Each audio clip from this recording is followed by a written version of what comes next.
Father, we thank you for this morning. God, we thank you for the gift of Jesus, that you sent your Son to this earth, that you truly are Emmanuel, God with us. You are with us, God.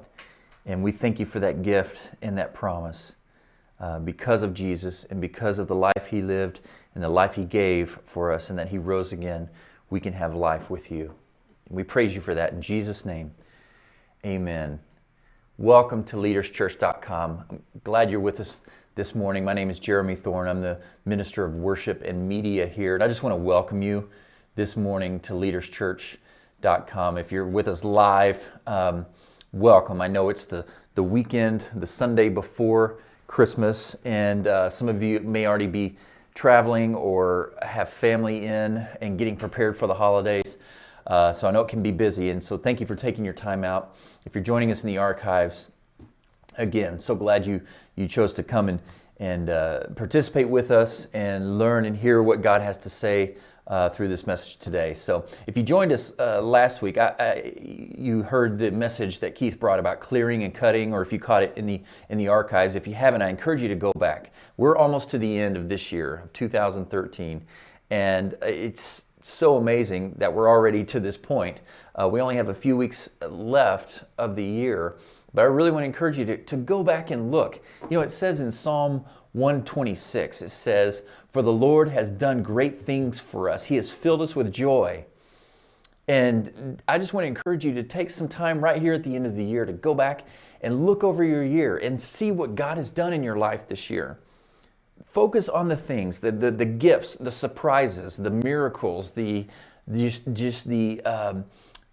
evidence of His presence working in your life, where your journey has taken you. And you know, a lot of times our journeys are unexpected. We take turns that we didn't think we would take. But it does say later, and if you read the chapter, Psalm 126, I encourage you it's a short chapter. Later on, after that says, He filled us with joy. It says, those who sow in tears will reap in joy. Those who go out and sow seeds with tears and mourning will come back with joy in their mouth, with songs of joy carrying sheaves. In other words, there may be times where it seems like God isn't present, or that times were rough, times were hard, but God's promise is that He will fill us with joy, that reward is joy and peace and love and His presence in our lives. And that's the promise and what we have to cling to and hope in today. So that's my short little message to you today. But I would encourage you to go back and look over your year. As we come into the new year, we want to be aware of what God is doing in our lives and what He's promised for us and what He has done in our lives, and let that propel us forward into the next season that God has for us. And so today we do continue.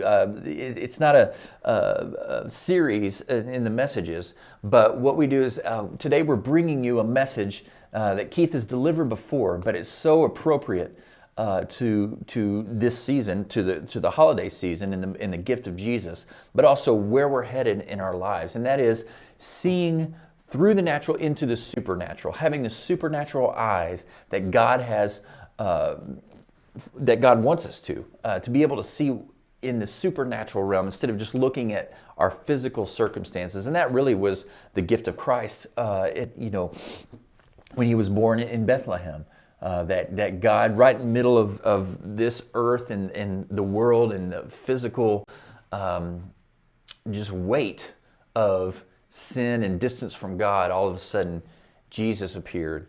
Jesus was born of the Virgin Mary, born in a manger in Bethlehem, just a simple little human baby, but that was the God who would come and deliver us from our natural circumstances so that we could experience the supernatural. So that's what we celebrate today. And I want to encourage you again to take some notes this week, because as we look forward to the new year, we want to be able to begin to see things from God's perspective and just not our physical, natural perspective. And then we're going to do a special thing. After Keith's done with the message, we are going to, since it is right before Christmas, we're going to bring in some, I guess you would call traditional carols or Christmas-focused music. A lot of you are going to be familiar with these. And so, it's common for us to pull out these songs again every Christmas and sing through them. But I want to encourage you to something, because especially the songs that we've chosen here, they're specifically a call to worship. It's not just a cute little Christmas carol that we sing and, that the kids sing in their little Christmas pageant and everything else. But they really are, if you focus in on the message of the songs, they really are a call to worship the God who would do this for us, who gave us this gift. And again, it's just a reminder to put on the perspective of God and that the Spirit, to see with those spiritual eyes. So I encourage you, have a great week. Merry Christmas. Enjoy your time with your family, your friends, reflecting on Christ and His amazing life and gift that He gave to us, so that we could have salvation, that we could have life in God our Father. And I pray that you have a blessed week. We will be back next Sunday morning with a new message for the end of the year. So God bless you. Have a great week. We look forward to seeing you soon. Last week we talked about clearing and cutting, and why it's so important to make sure we know what we've done this year, know what we haven't done, be able to leave the things that weren't serving us behind in this year, so we can be fully prepared for 2012. Because last week we talked about in Proverbs, it says, as a man thinketh in his heart, so is he or she. That's why it's so important to really take inventory this time of year. What are the truths that we have in our heart about who we are? And a lot of times this time of year, people are often reflecting on things that didn't work out, things that didn't happen. So I really want you to look at things that did happen, because it says we cannot serve two masters, as we learned last week, so we can't be serving both positive and negative in our life. And it says, let go of what is evil and cling to what is good. So that's a process that we go through, and I taught on that last week. So if you missed last week's teaching, feel free to go back to leaderschurch.com and click on the archives, and you can watch the video recording of that message, because it was kind of the first part that will lead us up to what we're going to be talking about today. And I'm actually very excited about today. As many of you know, I'm excited about a lot of days, but I am, because I know God's in my life, and every day is full of greatness. That's why I'm excited every day. But I love it. We just had our last exchange event of 2012 this past Thursday and Friday. I was in Indianapolis, Indiana, and I got to go to the Indianapolis 500 race car track and museum. And so I got to look at the museum of all the cars. I even got on the racetrack. They said, you can buy, an extra little ticket to get on the racetrack. I'm like, that sounds kind of good. I'm like, yeah, I think I'll do that. We're here. Let's make the full experience. And they said, okay, well, the bus leaves in like 40 minutes. I'm like, is this like a race bus? Is this like a race bus that's going to race us around the track? And they're like, no, this is like a tour bus. It's not going to go more than 30 miles an hour. I'm like, well, that's kind of an oxymoron. I've ever heard it or not. But we did get on the racetrack, and I took a bunch of pictures. I had a host that was there with me, and they picked me up and had a beautiful white Mercedes. I said, listen, I timed this thing. They have an electronic gate that opens, for the tour bus to go in. I said, when we're leaving, we should park right over in that area. And when the tour bus goes through, it stayed open like another 20 seconds after the tour bus went through. I said, man, we should jump on this track and just go around as many times as we can until they stop us. I said, really, how much trouble could we get in? And he said, well, I don't think you could get any trouble, but I could go to jail. And I said, that's exactly what I was thinking, so let's do it. And but we did not do it. We did not do it, but it was pretty cool. But anyways, it was the last exchange event of 2012. But one of the things that's really interesting that stuck out to me, because I'm teaching this morning on how to live beyond the natural in 2012. How to live beyond the natural in 2012. A lot of times we look at the natural as the definitive circumstance or limitation to what it is that we can or cannot do. And so I wanted to bring some information to you. I want to give you some tools so in 2012 you can live beyond the natural. Let's live beyond the limitations that we make up in our head that don't really exist unless we allow them to exist. And what was really inspiring was, and I had talked about that last week, but I was in this museum at the Indianapolis 500 Speedway, and I was looking at these race cars, and I didn't realize this, but it was the 100-year anniversary of the Indianapolis 500, and it's the Brickyard 400, I think, and then something else for the NASCAR, because NASCAR races, I think it's the NASCAR 400 Brickway, and then the Indianapolis 500 is the Indy cars. Is that right? Troy's nodding because he knows the information. But it was really cool. The first race was 100 years ago in 1911, and I didn't realize that, so I only had like 2 weeks to still get there in the centennial year of the racetrack. But in this museum, they actually had the first winning car of the 1911 Indianapolis 500. And so I looked at this car. What was really cool about this museum is they had like, I don't know, it was like 50, they didn't have 100 cars there, but it was like, they had like every other year car there. And so like in the very beginning of the line, there was a car from 1911, the one the Indianapolis 500. I'm like, I looked at that piece of machinery and I was amazed because I don't even know if I could comprehend how to build that. And it was built over 100 years ago. And then it worked you all the way up until the current race cars. But it was really cool because you could see the 1911, then you saw like the 1914, 18 and all, and so up to today's date. But as you could just look across the room though, and you could see the evolution of these cars at one glance. And I thought, man, that's a pretty amazing deal. I mean, this first car that I saw, it won the race at 56 miles an hour. 56 miles an hour, you know. Yeah, I mean, yeah, exactly. On little bitty tires and this thing. I mean, this thing was a chunk of metal. It weighed something like 2,000 pounds. I mean, it was insane how heavy it was. And then the fastest car in this place, Indy car anyways, it was like 250 miles an hour that they were currently, by the time you got to today's version of the cars. The point I want to make is, it blew my mind because what it was is nobody in this industry, nobody was in the industry of these race cars, stopped at the limitations of what they experienced that year. Does that make sense? I mean, you would think in 1911 they made this car and they thought, man, that's a pretty amazing deal. Had never been done before at that level. Nobody ever run a race like that, those speeds. I mean, it was something that was unheard of. And they could have just said, man, this is unbelievable. No way could you ever go faster than 56 miles an hour. This car, look at this car, we are done. But then what happened the next year? Somebody even went beyond that natural barrier. And then the next year, somebody even went beyond that natural barrier. And so it was like a room full of inspiration on, you know, we're going to choose where we stop. We're going to choose based on whatever limitations that we make up in the natural of where we stop. And I love that training, obviously, and I taught on that in this event too. And that's a very great training even in the leadership arena, saying, hey, what limitations are we making up in our mind that don't exist? Because these guys never stopped. All up until the car is running 250 miles an hour. And then they even had the land speed record rocket car that was there that was set in whatever it was a few years. It looks like a rocket, but it's laying down, and it had a rocket engine in it. And it was like 500 miles an hour. And now they've even had cars that have broken the sound barrier on land.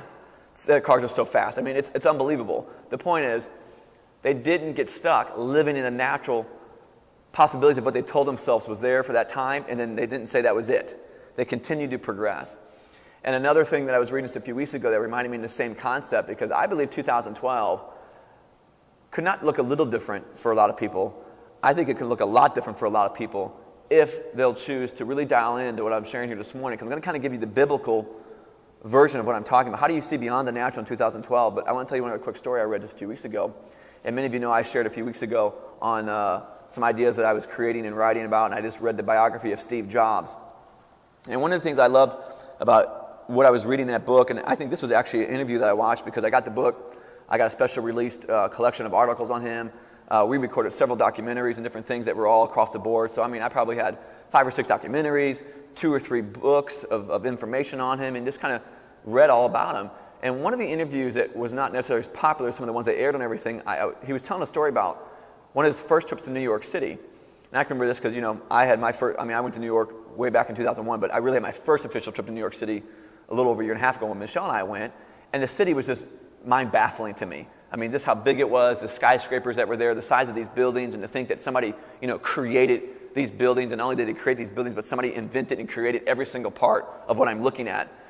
And Steve Jobs was talking about his first visit there, one of his first experience. He remembered walking around, he remembered thinking in his head, as amazed as he was, and as shocked and as impressed as he was, he thought these things to himself. He said, you know what, this is very, very impressive, and I could choose very, very satisfactory to live right in the means of what's already created. Because this is impressive. I mean, this is wonderful things. And he goes, there's nothing wrong with that. I mean, people could, because there were very big, mighty, impressive things that were built in the city. But then he thought, wait a second. Every single one of these things I'm looking at has not always been here. And somebody created every single thing I'm looking at. And that somebody is no smarter than I am.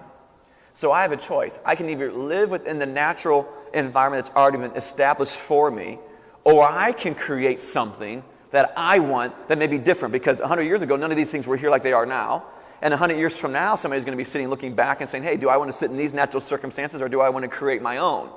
And so Steve Jobs had that revelation, if you will, in his mind to say, you know what, all these buildings were built, this environment was built I can either live within it, or I can see beyond it and build whatever it is that I want to build to affect my environment and live the life that I want to live. And the same thing is true for us in our lives. We can either choose to live within the made-up stories that we have in our head about what the limitations are in our lives and the natural circumstances that we exist in every day, or we can say, you know what? I'm not going to settle for these. I'm going to create my own life, my own existence, so to speak. Does that make sense? And when you look back into the Bible, I'm going to give you some examples today that are well beyond the natural. And now this could be in your ministry, this could be in your business, this could be in your family. I'm talking about not settling for natural circumstances as a dictator to what it is you can and cannot experience in your life. Because what's really, really cool is this book is full of advice, it's full of wisdom, it's full of instructions and commandments that we can live beyond our natural circumstances if we choose to. And man, we've had a wonderful year, in all counts this year in 2011. So it's not about if your year was great in 2011 or you thought you had a horrible year or a great year. We had absolutely the best year ever of our lives. I mean, we've done more in this church in this last year than we've ever done before. Our business is on, I think, the 4th or 5th year at the minimum doubling. We've been doubling for 4 or 5 years now straight. Family, new little girl. I mean, just got a new boat. I mean, it's just been a great year this year, except for now it's getting a little cold. But it's just been a phenomenal year. But at the same time, I can look back and say, you know what? I still had many natural limitations in my mind and how I think, how I process, and how I view things. And in order for us to really get where God's calling us to be in our walk with Him and to experience the life that He's called us to live, I believe we're going to have to live beyond the natural in 2012. And I believe as great as 2011 was, I believe 2012 can be even greater. I believe God wants to do more in us, in me and in you that are watching in 2012, more than He's ever done. I would even go to far as say, this is where I want to position myself, which is why I'm training on this morning. If you guys have probably figured out by now, I always train a lot of things that I'm wanting to learn myself or inspiring myself or reminding myself of in the moment. And this is what I really believe is true, and this is what I'm praying is true for my life in 2012, that God's going to do more through me in 2012 than He's done in the last 36 years of my life combined. That's the level that I'm talking about for 2012. Think about that in your life.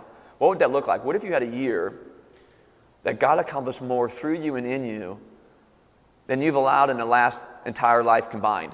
I mean, that would be a pretty impressive year, don't you think? I think it would be, and that's what I'm striving for. But in order for us to really live and believe at that level, that may be even hard for some of you to believe. And the only reason it's hard for you to believe is because you're stuck in the natural. You're stuck trying to figure out, well, how would that work? What would that look like? How would this work? Or, natural growth looks like this. Or, I've got these circumstances, Keith. Or, I've got these liabilities or these confinements. Well, great, you may have them. But that doesn't mean they can limit God. And so what I wanted to do this morning, I love teaching this story. I want to give you some examples. I'm going to start with a list of examples. Then I'm going to walk you through one of my absolute favorite stories. And it's a story that maybe some of you have heard me talk about before, maybe some of you haven't. But this is kind of like, I think everybody kind of has maybe favorite scripture verses or stories that they kind of use as their anchor inspiration, And I'm not talking about, obviously, the ones on salvation and those types of things that are most important. But one of these stories has stuck out to me for years, and I've used it to inspire myself many, many times to see beyond the natural. And I'm going to share that story with you this morning so we can do the same thing next year. But if you don't think beyond the natural exists, I love reading examples that are both in the New Testament and the Old Testament. But I'm going back into one of my inspirations in the Bible. His name is Elijah. And man, this was a guy who walked every single day beyond the natural. I mean, this guy had so many things going on in his life beyond the natural. You can't even really hardly comprehend it, to be honest with you. And so I read it again and again and again because this guy spent more time experiencing the supernatural than really any other person that I believe that's documented as well as him in the Bible. I mean, just miracle after miracle. I mean, the natural will bow to the supernatural over and over and over again in this man's life. And I thought, you know what? I want to live a year in 2012 like Elijah walked back in the Old Testament because everything he bumped into, there was a natural limitation, and God broke him right through it. Some of these stories maybe not be as familiar as some other ones, but I'm going to talk about some of these small ones first. I remember there was a story here in 2 Kings where Elijah they were feeding stew to everyone, and without knowing it, they chopped up some things to go into the stew that were poisonous. And as everyone was eating this stew, they all began to scream out, there's death in this stew, and they already had eaten it. And Elijah said, you know what, bring the stew to me. And he put some flour in it, but he purified the stew. He prayed to God and said, you know what, God, purify this stew that the people that have eaten of it will be saved. And so he took a stew that in the natural was full of poison, and in the supernatural he purified it, and the people survived and no one lost their life over the poisonous things that were put in the stew. I mean, that's a cool natural circumstance that was then broken by the supernatural.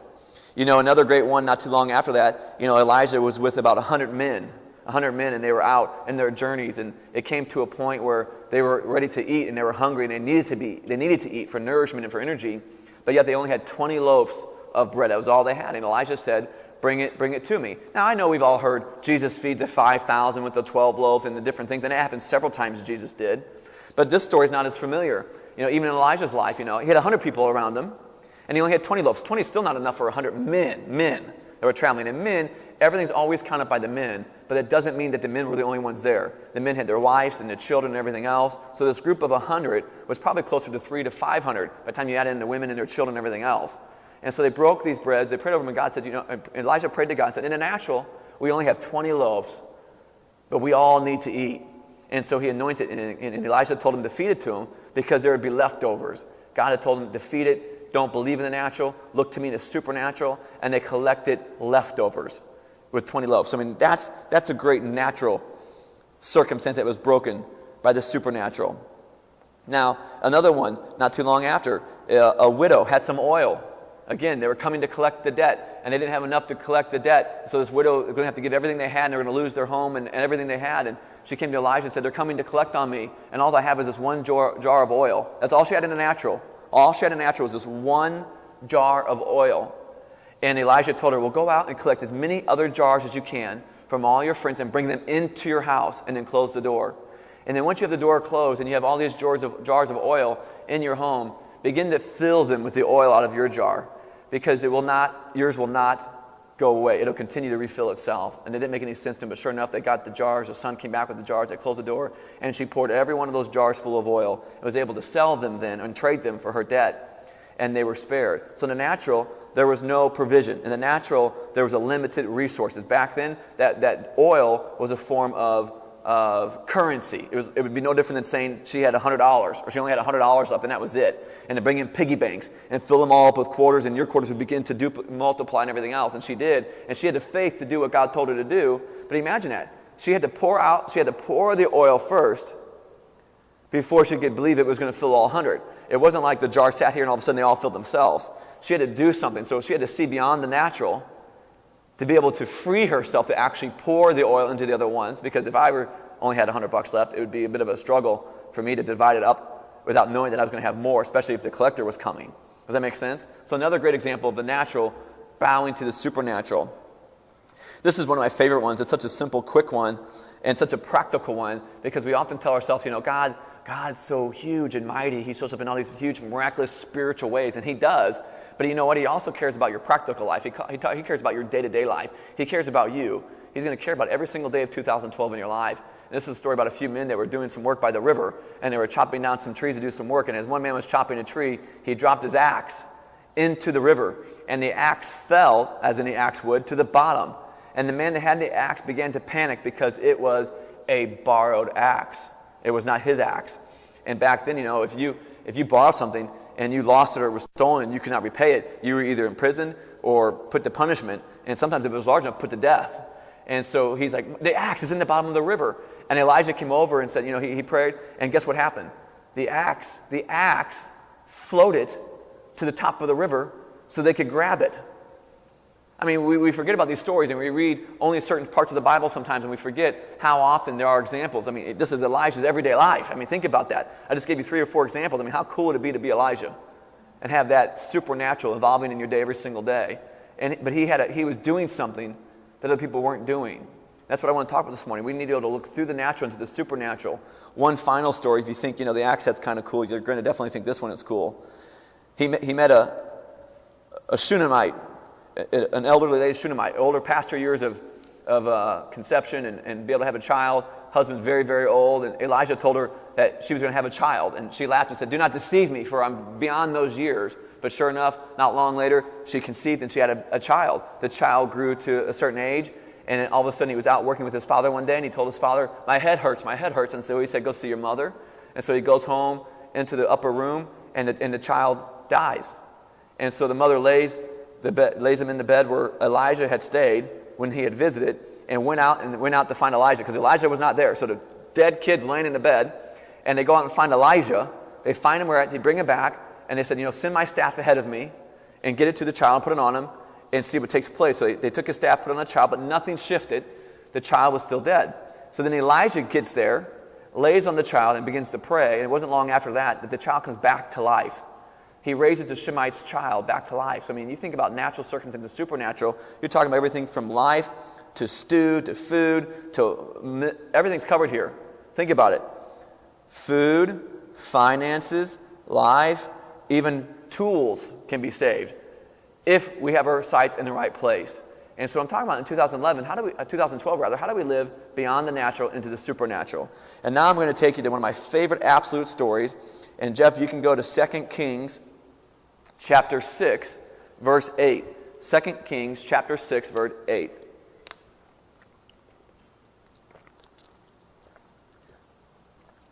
I remember this years ago.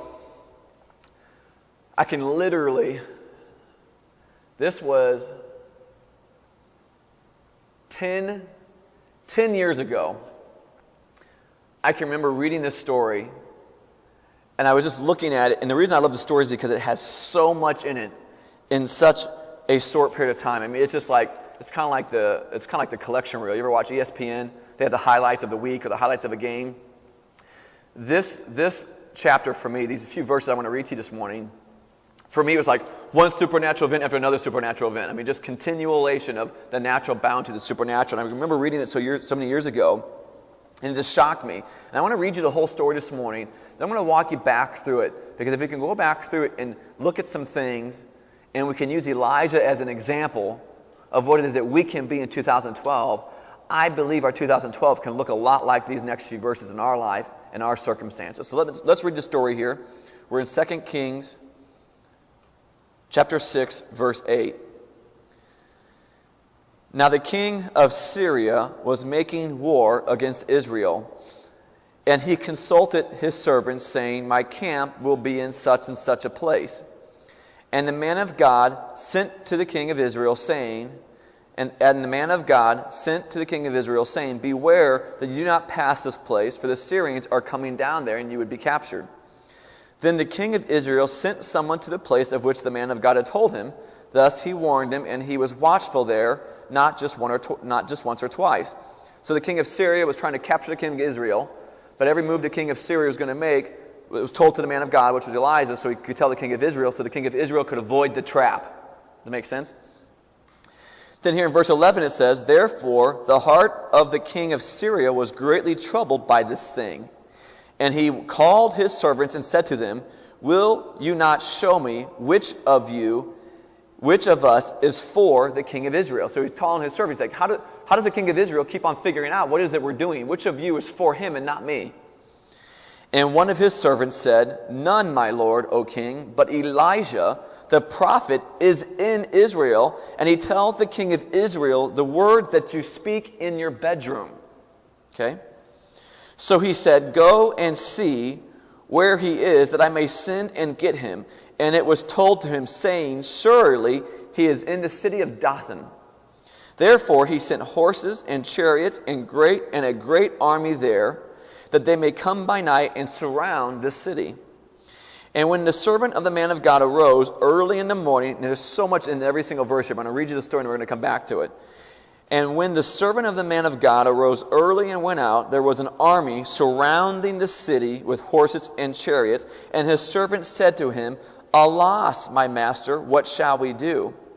So he answered, do not fear, for those who are with us are more than those that are with him.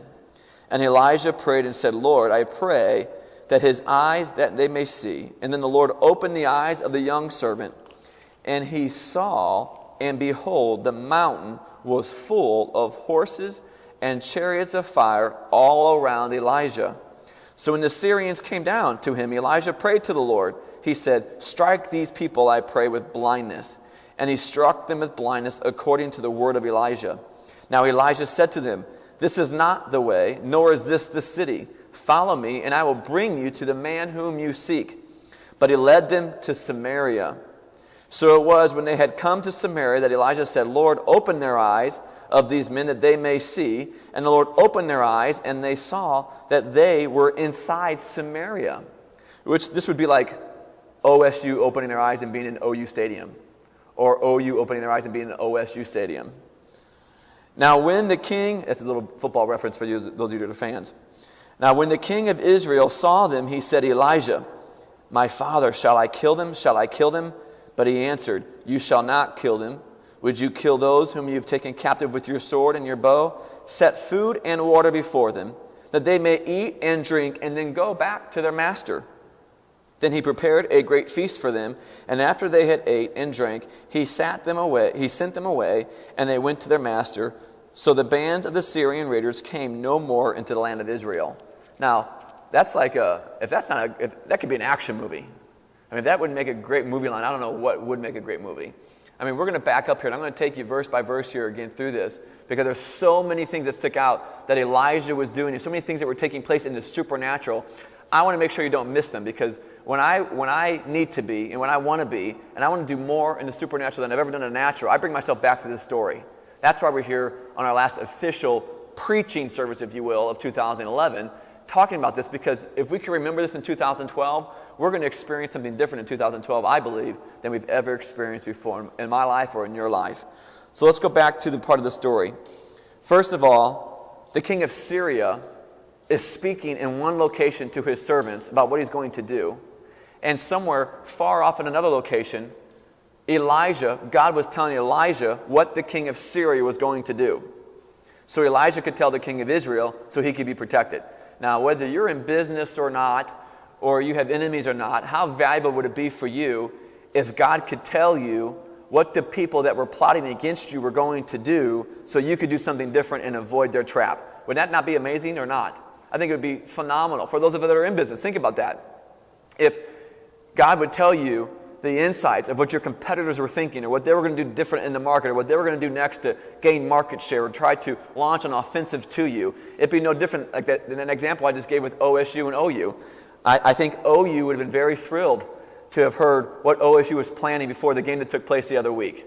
And I'm not really a fan of either team, but I know some things happened that weren't expected to have happened at that level. So imagine if, the coach of, is it Stoops, the coach of OU, could have heard what the coach of OSU was teaching and training his team to do before the game. That would have been a pretty big advantage, don't you think?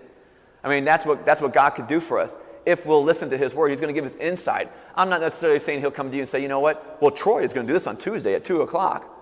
He may say, well, this is what Troy's thinking in his business, and you may use some of that same wisdom in your business, and this is the insight that will get you ahead in business or whatever it may be. He may reveal to you some of the things that will help you move forward in your life or in your business. So that would be very valuable. Then it goes on here to say,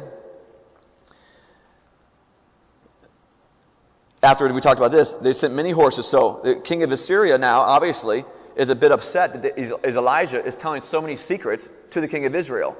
So then the king of Assyria says, you know what, we're going to send many horses and a great army. That doesn't mean he sent like 10 people. He sent the majority of his army to surround the city of Dothan that Elijah was going to be staying in. Okay? So it'd be no different than if we were sitting here today and somebody that wanted me found out that I was here, and they told the president of the United States to send the army here to surround this building, to surround the city of Tulsa so they could capture me. So the Syrian army at the time, which most people do not realize, was the largest armed forces on the planet at the time. So there's a lot of things that even reading this, unless you do the background on, you don't even really realize. What I'm saying was it was the largest natural force on the planet at the time. Okay? So you talk about natural forces of an army. It doesn't get much greater than this in these times. But what's really interesting is think about this. So Elijah went to the city of Dothan. This was one of the huge revelations that came to me when I was reading this originally. If God, which he was, because it says he was, if God was speaking to Elijah every single night about what the king of Syria was going to be doing, what makes you think God didn't tell Elijah that night that the king of Assyria was going to surround him while he was in the city of Dothan? Would it be too far-fetched to believe that he did? I mean, if God's sharing every nightly with Elijah what the king of Assyria is going to do, Elijah's going to be sitting thinking, he's going to know, hey, why I'm here tonight? the king of Syria is going to send his entire army to surround the city. Now, if that were me, I'd use that knowledge to avoid the city. Does that make sense? Thank you for sharing that with me, God. I'm not going to go to Tulsa tonight because you've shared with me that they're going to surround the city while I'm there and they're going to get me. But Elijah didn't do that. He went to the city anyways because he knew something that most of us don't know. He already knew at a level something that most of us don't know at the level that would serve us as it does Elijah. Because remember, Elijah was living like this every single day. He knew something that we need to know. And so he went to the city anyway. I believe he already knew. How do I believe that? Why do I believe it? Because you go to the next verse, it says the first thing they did in the morning was what? They went to the gate and opened it. They went to the gate and opened it. That's the last thing you do if you're worried about being attacked. In this old day, the front door was the weakest part of the city. If they got in the city, then the city would fall. It was the most protected thing. So what I'm saying is it was the last thing you would do if you were worried about what was going to take place. And he knew they were there. He wasn't surprised. When they opened the door, he knew they were going to be there. That's why he went to the gate. And you can also look at the two comparisons. I did a character study on this years ago. You have Elijah standing at the door, and you have the servant standing at the door. You have two totally different reactions. When the door swings open, who panics, Elijah or the servant? The servant. The servant panics because he did not know what was coming. Elijah did not panic because he knew what he was going to be. He knew what was going to be there already. The servant panicked because he could only see the natural. But Elijah saw something different. The servant panicked. He said, Alas, alas, master. That's the Christian biblical version of cussing. Oh my gosh, what are we going to do? Alas, master. And Elijah just stands there and says, hey, no problem. Lord, open his eyes, that he can see what I can see. And what Elijah was looking at in the moment, and what Elijah had trained himself to do in the moment, was to look through the natural into the supernatural. And what I want you to hear me say this morning is this. We need to learn to do that very thing. We need to stop looking at our natural circumstances, and we need to begin to look through them into the supernatural. Because when we can position ourselves to continually and consistently do that, God is going to make our natural circumstances bow to his supernatural will anytime we will allow ourselves to get positioned there. But the problem for us is, most of us, in 2012, if we didn't learn this morning, we would never allow ourselves to get positioned at that door early that morning. We'd avoid the city because we were scared. We definitely wouldn't open the door because we would be fearful. And if we saw them, we'd probably run because we're so overwhelmed by the natural circumstances in our life. We react to them instead of responding through them into the supernatural. And Elijah even said, Lord, open his eyes that he can see what I see. And the Lord did. He opened the servant's eyes. And the servant saw what Elijah saw. And he saw that in the supernatural, the army of God was on top of the mountains surrounding this army. And no one had anything to worry about. Chariots and horses of fire. God's army. Did you know God's army works for you too? Did you know the supernatural of God's power works on your behalf as well? If you'll see into it. We panic because we forget that God's in charge. We panic because we forget that God can do whatever he wants to do whenever he wants to do it. We forget that God wants to get all the honor and glory for him so all can see that he is the one and almighty God.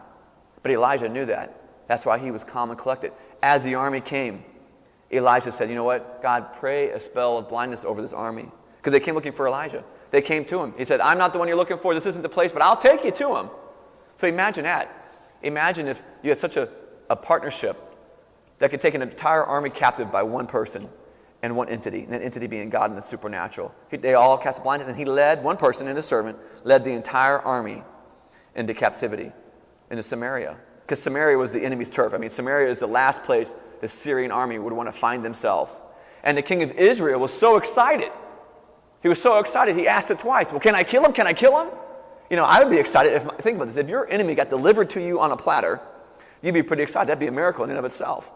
Even by itself, that'd be a miracle. And Elijah said, no, you're not going to kill him. Feed them. By the way, after he prayed that their eyes be open.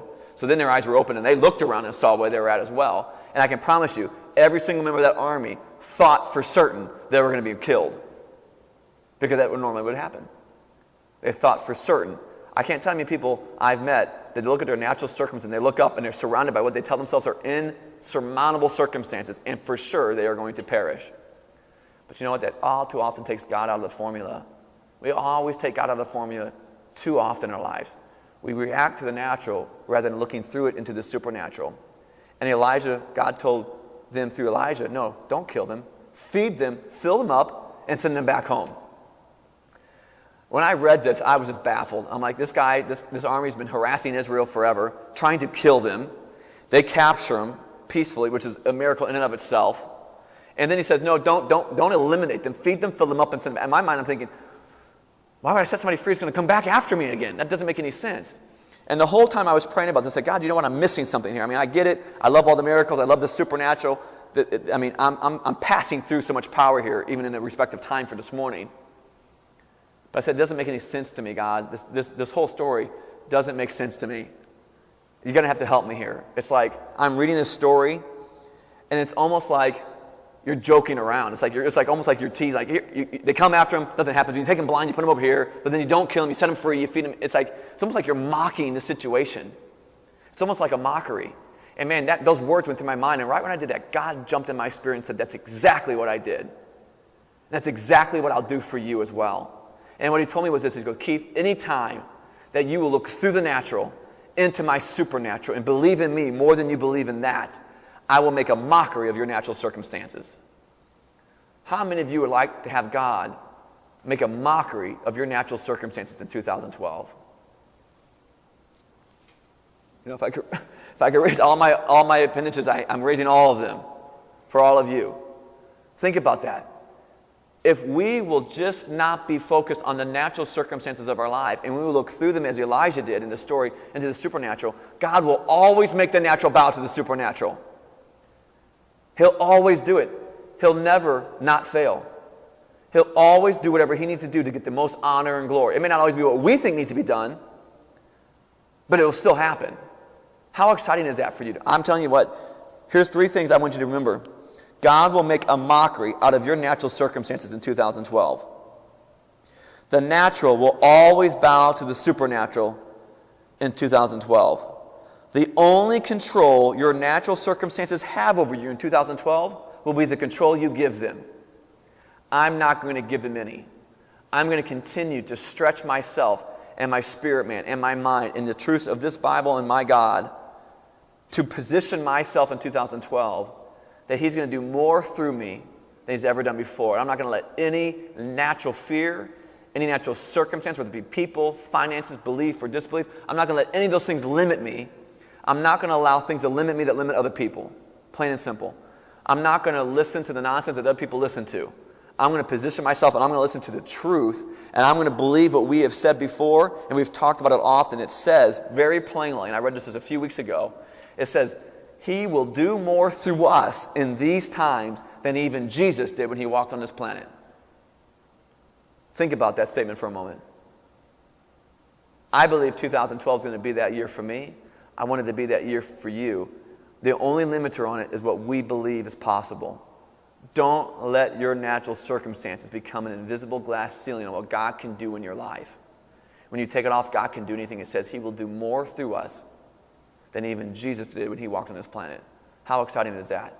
I mean, these are just a couple fun stories, but then you add Jesus' life and all the miracles he experienced and all the rest of the miracles in the Old Testament. It's going to be an amazing, amazing year.